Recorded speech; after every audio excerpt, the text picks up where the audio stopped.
president. Malcolm, it's another day and another day of record highs. You see the S&P and the NASDAQ hitting new highs today. The Dow also holding on to gains, although we're only up just around 62 points. I guess, what do you think the market needs in order to continue with this push higher? Thanks for having me, guys. So it's interesting that you mentioned we're seeing another record high, right? As you guys reported on yesterday, the S&P hit its 50th record high close so far this year, and we're only in August, right? So regardless of what we think, how bullish, how bearish you might want to be, how pessimistic you might want to be on the market obviously has different ideas in mind about where it wants to go. It just wants to go higher and higher and higher. And so as far as catalyst is concerned, it's ignoring Delta, it's ignoring all COVID concerns, it's ignoring low vaccination rates, anything, the crisis that's happening at our borders as far as shipping getting delayed and manufacturing issues and all the things that we've talked about throughout the year that are concerning. The S&P having its 50th record high has told us, the market doesn't care, right? And for context, actually, after I saw it yesterday, I had to go back and look just to see what a normal year looks like. And in 2019, the whole year, 2019, we had 13 record high closes on the S&P. So that just tells you how much the market is wanting to see positive momentum. And regardless of what, negative story we can find to tell to have a reason to jump out, those who have stayed the course have been rewarded for it. Yes, but as you well know, what we want is not what we always get. And at some point, Malcolm, there has to be, we keep being told the fundamentals are in place. And yet when you look at the earnings reports we had for the second quarter, with everybody blowing past the estimates, I think, what was it, almost 90% coming in better than what the analysts had expected. When we start getting third quarter and then we're in the fourth quarter heading into next year, these records have been enjoyable. Our 401ks are enjoying it, but it's not really sustainable, or is it?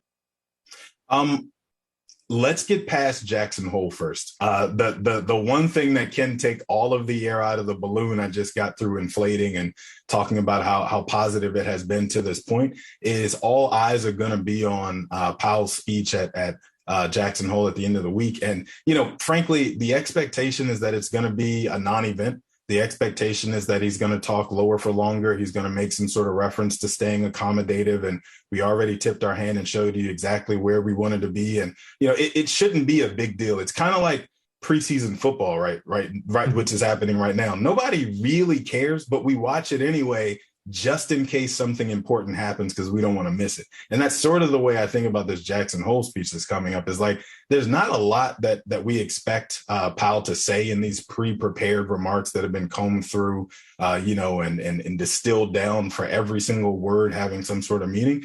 But if we did get some sort of statement in there that sort of tipped their hand in one direction or the other to say 2022 is more the wind down period and not so much 2023 like the market bulls have been extremely hopeful on, I think that could be the thing, to your point, that all of a sudden starts to slow things down here. And just as slowly and cautiously as it's come up, it would be equally the opposite. It would come down really, really fast on the other end if we started to get an inclination that interest rates are going to be impacted in a meaningful way. Malcolm, going through your stock picks here, TripAdvisor was one of the names that you pointed out to us, and we've seen some of the reopening plays getting a boost this week. But TripAdvisor, it's still a stock that's off, just around 17% over the past 6 months. Why do you think things are going to start to turn around for them? Yeah, so we started looking at TripAdvisor as a way to play the reopening space for sure, right? Everybody's looking for what a reopening opportunity is going to be. But more specifically, in the travel space, there's three main players there. You got Expedia, you got Booking Holdings, and then you've got TripAdvisor. And TripAdvisor looked to us like the cheapest way to play that space, because the multiples on the other two are significantly further along. But then TripAdvisor also made the announcement a few weeks back that they were going to add in a companion piece where you could pay a monthly subscription and then start to receive discounted travel, booking discounted travel through their partners, your major hotel chains and your major airlines, and even tack in your excursions and have it sort of a built for you type of play there. And so it looks like TripAdvisor's trying to do something with the footprint that they have that the other two, Booking and Expedia, haven't gotten to just yet. And so if it works out for them, it'll be a great catalyst to send that thing in the other direction.